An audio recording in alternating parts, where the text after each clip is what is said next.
हाय, मैं हूं Jasveen Patel. Welcome back. दुनिया में ऐसा कौन है जिसकी लाइफ में प्रॉब्लम्स ही नहीं है? सबकी लाइफ में कुछ ना कुछ प्रॉब्लम होता ही है, लेकिन दुनिया में कुछ लोग ऐसे होते हैं जिनके पास प्रॉब्लम सॉल्व करने की ऐसे ऐसे टेक्निक्स होती है, गजब टेक्निक होती है। मतलब आज मैं आपको एक कहानी सुना रहा हूं जो आपको बहुत ही बड़ी दो बातें सिखाने वाली है। अगर आप उसको अपनी ज़िंदगी में अप्लाई करोगे तो आपको बहुत ज़्यादा फायदा होगा और आप बहुत सारे प्रॉब्लम्स को ऐसे ही इन्हीं दो तरकीबों से सॉल्व कर सकते हो।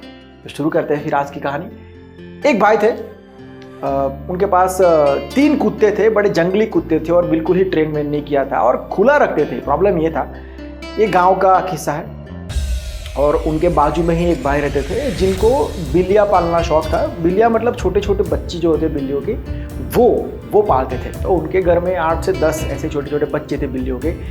अब ये दोनों घर के बीच में एक ही फेंसिंग थी, छोटी सी फेंसिंग जिसको कुत्ता आराम से कूद सकता है। और ये कुत्ते बांधते नहीं थे भाई साहब।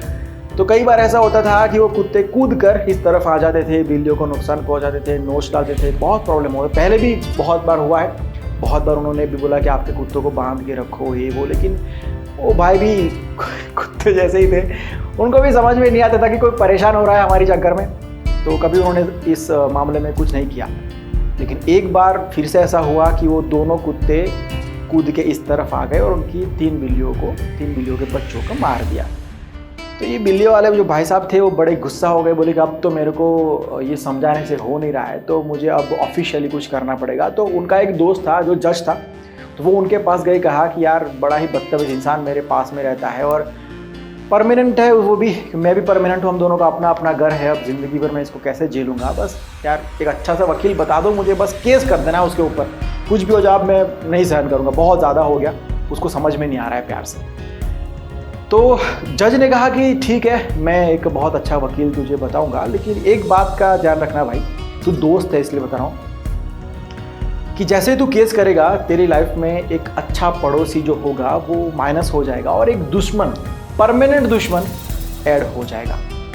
अब तू मतलब क्या चाहता है कि तेरा जो पड़ोसी हो वो तेरा दोस्त हो या फिर तेरा दुश्मन हो? क्योंकि तुम दोनों को ज़िंदगी भर यहीं पर रहना है, जो भी है जैसे भी है, लेकिन यहीं पर एक दूसरे के बाजू बाजू में ही रहना है। तो तू क्या चाहता है कि वो तेरा दोस्त हो या दुश्मन हो? बिल्ली वाले जो भाई साहब थे उन्होंने बोला कि भाई ऑब्वियसली हर कोई चाहता है कि उसका पड़ोसी दोस्त हो, लेकिन ये बड़ा ही संकी इंसान है। तो बोले ठीक है, जो भी है कुछ मैं तेरे को सॉल्यूशन देता हूँ, उसके बाद तेरे को अगर नहीं मिलता है रिजल्ट तो फिर तू प्रोसेस करना जो करना है ऑफिशियली, ठीक है? तो बोले ठीक है, मुझे सॉल्यूशन दो। तो उन्होंने एक तरकीब उनको दी। वो भाई साहब घर पे गए और उनके पास जो 7-8 जो बच्चे थे छोटे छोटे, उनमें से 2 छोटे बच्चों को वो जो कुत्ता वाला भाई था उनके भी 3 बच्चे थे छोटे छोटे, तो उन लोगों को इसने गिफ्ट कर दिया, वो 2 बच्चे बिल्लियों के बच्चे। अब वो बच्चों को बड़ा मज़ा आ गया कि एक खिलौना मिल गया था अच्छा सा और वो घुल मिलने लगे उसके साथ। तो भाई साहब ने भी देखा कि मेरे बच्चे बड़े खुश है ये बिल्लियों के साथ खेलने में, तो उसने सामने से समझ के ही अपने कुत्तों को एक अलग से फेंसिंग बना के उसके अंदर रखना शुरू कर दिया, बांध के रखना शुरू कर दिया। ये प्रॉब्लम सॉल्व हुआ। प्लस उसने उस भाई के घर पर जाकर थैंक यू बोला, क्योंकि उसने फ्री में ये बिल्लियाँ दी थी उसके बच्चों को उनकी खुशी के लिए। तो ये बड़ी ही शुक्रगुजार होने वाली बात हो गई। तो उसने कहा कि थैंक यू सो मच भाई, मैंने आपको जो परेशान किया जाने अनजाने में जो भी है, लेकिन उसके लिए sorry and thank you so much. उसके बाद दोनों के बीच में बहुत ही गहरी दोस्ती हुई, आना जाना हुआ, सब ठीक हो गया। मतलब एक तीर से 2 निशान हो गए। हमारी लाइफ में भी ना ऐसा होता है। प्रॉब्लम को जनरली 99% लोग कह सकते हैं हम ऊपर से देखते हैं, टॉप एंगल से, है ना, और हमारा डिफ़ॉल्ट साइकोलॉजी नेगेटिविटी में ही सोचता है। हम सोचते हैं कि इसमें ऐसा ही हो सकता है, इससे ऊपर क्या हो सकता है, ये बस मतलब बर्बाद हो ही गया है, ये खराब हो ही गया है, अब कुछ नहीं हो सकता। ये हमारी डिफ़ॉल्ट थिंकिंग है, डिफ़ॉल्ट हमारी साइकोलॉजी है। और दूसरी बात, जब हम किसी को भी पूछेंगे ना तो उनका जो सॉल्यूशन होगा वो भी 90% नेगेटिव होगा। अगर आप किसी को पूछोगे कि यार मेरा पड़ोसी है, वो यही बोलेगा कि साला कर दे केस, इसको ये कर दे, दिखा दे कौन है, मेरे को फ़ोन करना, अपना दोस्त है, बुलाएंगे उसको, पता नहीं क्या क्या सॉल्यूशन देंगे। मतलब तोड़ो, ब्रेकअप, अलग, ये सब वर्ड हम पहले सोच लेते हैं जब ऐसा कोई इश्यू होता है, खास करके रिलेशनशिप की बात करें तो। लेकिन हर प्रॉब्लम में, सिर्फ रिलेशनशिप में नहीं, हर प्रॉब्लम में एक सॉल्यूशन ऐसा होता ही है जिससे आपका प्रॉब्लम तो सॉल्व हो ही जाए, ऊपर से आपको फायदा भी हो, लेकिन उतना डीपली हम सोचते नहीं हैं।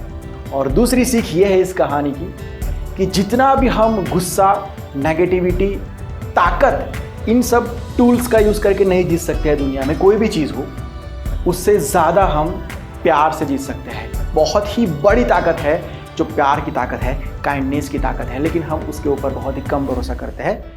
ये हमारा अपना प्रॉब्लम है। जो भी लोग इस चीज़ को समझ पाते हैं वो लोग खुश रहते हैं, और उनके साथ जो लोग रहते हैं, उनके नज़दीक में, आसपास में जो लोग रहते हैं, वो लोग भी खुश रहते हैं। तो ये थी आज की कहानी। उम्मीद करता हूँ आपको ये वीडियो पसंद आया होगा। अगर पसंद आया है तो लाइक और शेयर ज़रूर करना। अगर मुझसे डायरेक्ट कुछ कहना है, मेरे लिए डायरेक्ट कोई मैसेज है, तो ये इंस्टाग्राम आईडी है, लिंक आपको डिस्क्रिप्शन में दिया हुआ है, मैसेज ड्रॉप कर दीजिए। अगर आपके पास भी ऐसी कोई कहानी है जिसको हम व्यूअर्स को सुना सकते हैं, उनकी ज़िंदगी में कोई फ़र्क पड़ सकता है, तो प्लीज़ आप मुझे इंस्टाग्राम पर ज़रूर से भेजना, मैं आपका नाम ज़रूर से अनाउंस करूँगा। और अगर इस वीडियो को फेसबुक पर देख रहे हो तो पेज को लाइक कर दीजिए, यूट्यूब पर देख रहे हो तो सब्सक्राइब कर दीजिए। मैं मिलता हूँ बहुत जल्द एक नए वीडियो के साथ, एक नए सब्जेक्ट के साथ। Bye, take care and see you soon.